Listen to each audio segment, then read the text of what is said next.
Welcome to the Versus History podcast with your hosts, Patrick O'Shaughnessy, Connell Smith, and Elliot Watson. Hi folks, welcome to the Versus History podcast. It's Patrick O'Shaughnessy, your host for today on behalf of the editorial team, and today we are absolutely delighted to be joined by Dr. Carina Urbach, who has published a brand new book, and it's entitled Alice's Book: How the Nazis Stole My Grandmother's Cookbook.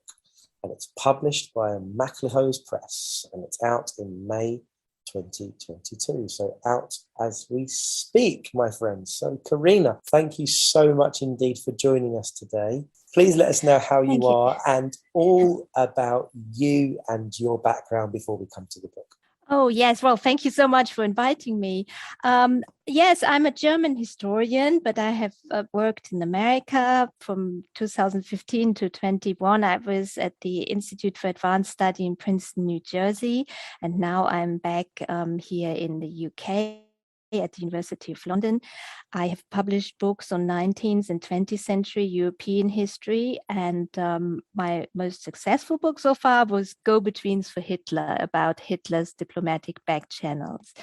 But I've also published books on Bismarck and a biography of Queen Victoria. And on the side, I'm also a novelist, but I have a pseudonym and I only write novels in German, so nobody in America or England would read them.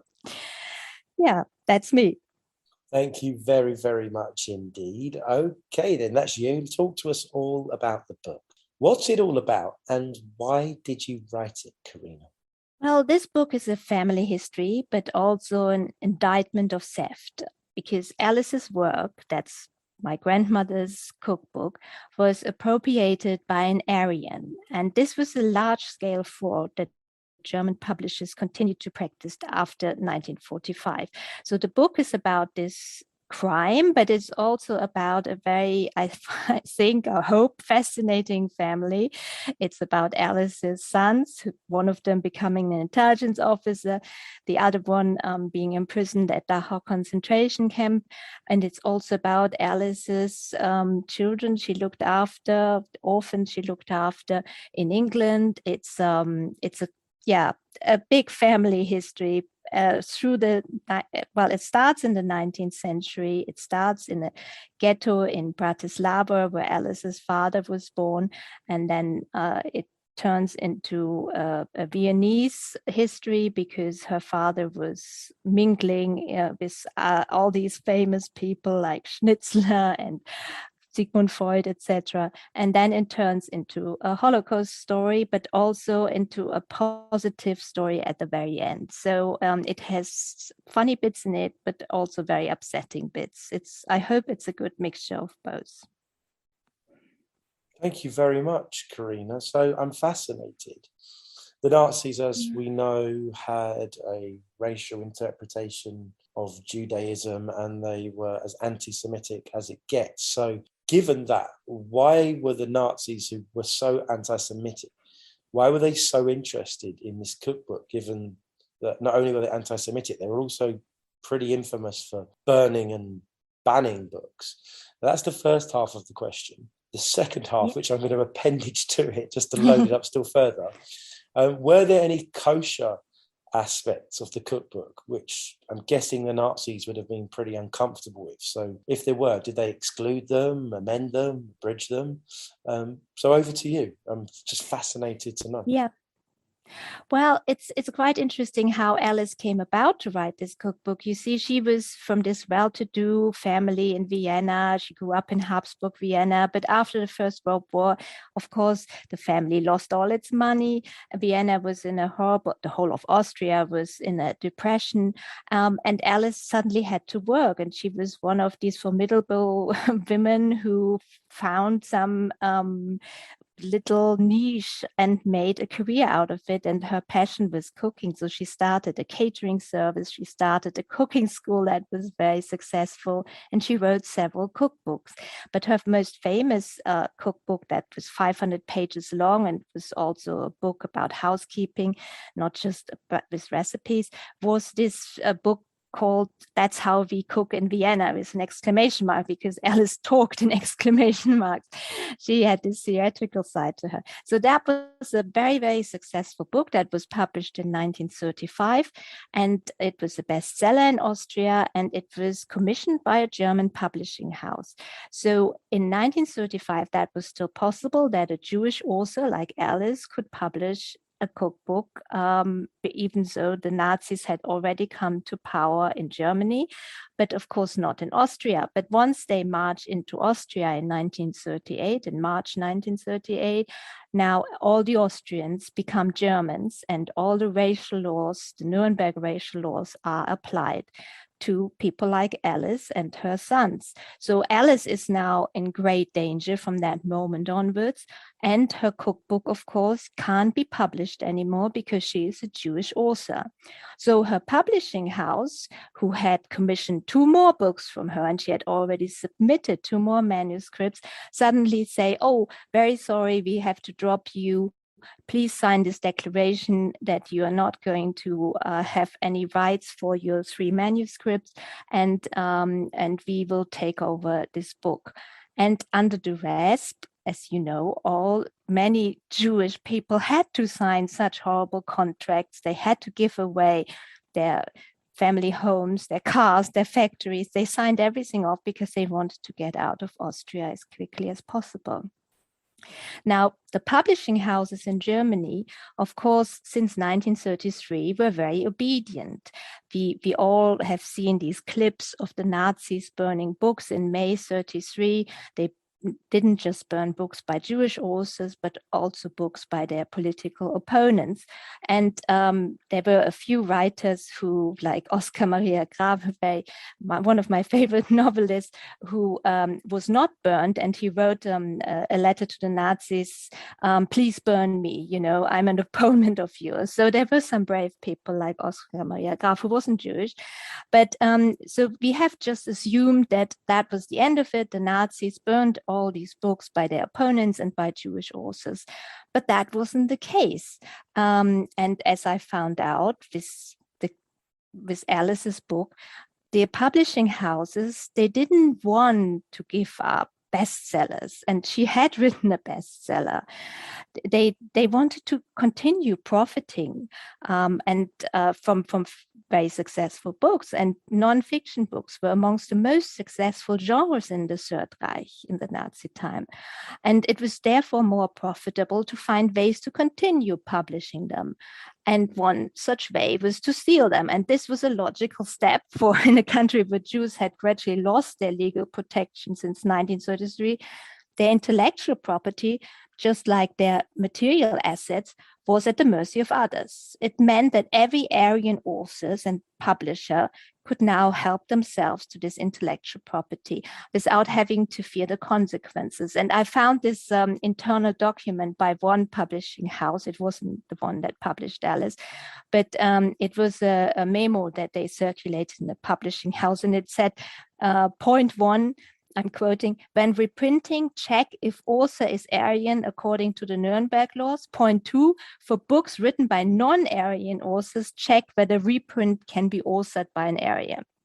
So that's exactly what happened to Alice's book. So they found this man, Rudolf Rösch, and they gave the book to him, and he did change a few things. He changed, for example, Jewish sounding recipes. I mean, Alice's cookbook was very international. It wasn't just a Jewish because you asked me about kosher. It wasn't just a Jewish cookbook. She believed in food being a global thing with lots of influences. And of course, the Habsburg monarchy in which she grew up was influenced by Italian food and by French food and Czechoslovakian. So everything was a big, big mixture. But the recipes that sounded Jewish were taken out. So there was no more an omelette Rothschild, and there was no more of a Jaffa tart. And that was all gone. Thank you, Karina. So how did you go about investigating and researching this quite remarkable book and story? Well, yeah, it started with this riddle. I mean, I had these two cookbooks at home, and I thought, I have this Rush version, and I have Alice's version, and of course, I wrote to lots of archives. First of all, I wrote to the archive, the publishing house that Alice book was published in, and they said they have no archive material and they can't help me. And I knew that couldn't be true because I had read their Jubilee edition of 1974, where they had used a lot of material from the 1930s and the 40s. So they must have material. I was pretty sure about that. But okay, so they didn't help me at first. And then I thought, okay, there's so many other great archives in Austria, especially the archives of the Jewish Viennese community. Then they have in Austria a wonderful newspaper archive, so I could read all the reviews of Alice's cooking shows and all her speeches she gave. So that was wonderful. And of course, to research my father's story, who was working for the American Intelligence Services. He was in the Counterintelligence Corps. I had the great chance to go to Washington and work in the National Archives in Washington. And I found his famous memorandum about Odessa, about this secret Nazi organization. So that was very exciting for me. And of course, in the National Archives in London, I found a lot of material because Alice worked for a Jewish refugee hostel during the war. So I could also cover that side of the story. And lots of people helped me. I have wonderful colleagues, and everybody was finding things and going through address books, trying to find out who this imposter was, who this Rudolf Rush was, who had stolen Alice's book. Thank you very much indeed. Okay, so that begs the question, what next for the cookbook and Alice's book? Which historical recipe, it's the second half of the question, so which historical recipe resonates with you the most from the book and why? Oh, yeah. Okay. What next? Well, I mean, the happy ending was, of course, that the publishing house, once the book came out, it came out first in German. Once my book about Alice's story came out, they gave us back the rights. So what they did was, to me and my cousin, they made it possible 80 years after this book had been taken away from Alice, they made it possible to publish it again under her own name. So it is now in all the German and Austrian libraries. There is a reprint of her book. And of course, the recipes, yes, I think they are a bit old-fashioned and they are very cholesterol heavy, but I like best, of course, the ones that were banned. So omelette Rothschild would be my favorite recipe because the Nazis didn't like that one. But it's a very heavy one. I mean, I'm not a great cook. I can't bake very well, but I make my family do these things. And it's nutritious, but you put a bit of weight on, definitely. Thank you very much indeed, Dr. Karina Auerbach. I really appreciate you coming to speak to Versus History today. But before we let you go, could you just remind us about the title of the book, who it's published by, and where we can purchase it? Yes, it's called Alice's Book, How the Nazis Stole My Grandmother's Cookbook. And it's published by Quercus MacLehose book, and it's at the moment it's on Amazon UK. I think you can buy it in America, and in England, of course, you can buy it everywhere. So it's at all the good bookshops. And I just did a bit of Waterstone book signing, but it's at all the great bookshops in England as well. Thank you very much indeed. Well, if it's huge and broad availability isn't enough, the fact that the book is really, really something quite phenomenal. And I'm hooked for one. I've not yet read it, but on the back of this interview, I'm going to go out and purchase it as we approach the summer holidays. So, Karina, thank you so much for giving up the time to come and speak to Versus History. But even more importantly, thank you for unearthing this really, really important story and bringing it into the public domain. Absolutely fascinating. And thank you, as I said, making this contribution to world literature. As I said, thank you so much. Thank you, Pet. Yeah, it's wonderful that you invited me. Thank you. Thank you for listening to this edition of the Versus History podcast. Visit us at www.versushistory.com and follow us at Versus History on Twitter and Instagram. You can download all episodes from iTunes, Stitcher, Spotify, or from wherever you get your podcasts.